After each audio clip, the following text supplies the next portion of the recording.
Well, howdy folks, and welcome back to the garage. I've got just the facts for you on a tank that used to be a vehicle you couldn't wait to get past and on to greener pastures. But these days, after the buffs made a few updates ago, this tank is a lot of fun and will probably find a permanent spot in many garages, I'd say. D.W.2 is not OP by any means, as some would say now. In fact, it hasn't changed all that much, and the changes that were made have put it into a position where it can be competitive in its tier. D.W.2 is the only heavy tank in tier 4, even though the British Matilda medium tank has far better armor and is classed as a medium. Armor isn't all that makes up a heavy tank, though. They often have guns that deliver a big alpha in their tier, and D.W.2 does do that for sure. The 7.5cm KWK-40L43 gun delivers a rate of fire of 8.29 rounds per minute and an average damage of 160 hit points, which equals to a damage per minute figure of 1,324 hit points.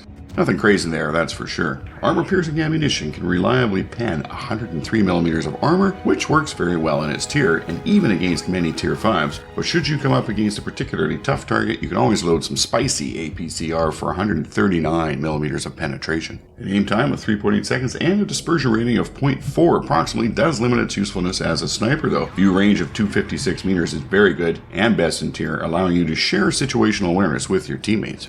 D.W.2 has the highest hit points in Tier 4 at 600 and some of the best overall armor at 50mm at all locations, second only to the Matilda. Be sure to angle properly when facing the enemy in order to have the best chance of bouncing their shots. D.W.2 is the heaviest tank in Tier 4 at this time, tipping the scales at 31.04 tons. That's okay until you look at the engine choices, with the best power available being 309 horsepower, translate into a power to weight ratio of about 10 horsepower per ton. This is classic German heavy tank power to weight ratio though, and it really doesn't exactly make it light on its feet, but it still gets the job done. Despite the low power to weight figure, we have a top speed of 35 km per hour and traverse speeds that are competitive with all and better than some in Tier 4, with a hull traverse of 40.3 degrees and a turret traverse of 45.7 degrees. This ensures you can keep your gun on flanking targets as well as be able to bring your hull around to the most advantageous angles. Now, to achieve these numbers I've been talking about, you will need to add provisions and equipment to your loadout.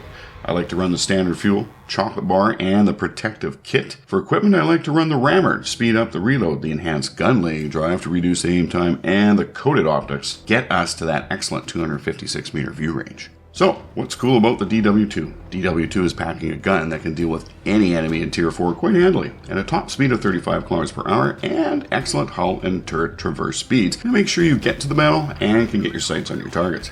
Armor is also quite good, but not good enough to stop all rounds that will be fired at you. That's where your best in tier health pool works as a buffer to keep you in the fight. As it is set up now, D.W.2 is quite a lot of fun to drive in the game, and will probably find a permanent spot in many garages. Well folks, there you have it. If you enjoyed this video, please leave a like down below. And if you really enjoyed this video, hit the subscribe button. Let me know in the comments.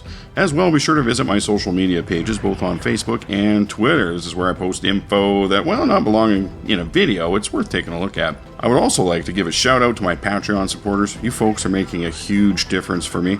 If you like what I do and enjoy the community all of us humans are building, please consider supporting the mission via my Patreon page. There are quite a few options with varying levels of support. Maybe one of them will suit you. Links to all things in the video description. Alright folks, thanks very much for stopping by and watching. I'll catch you next time.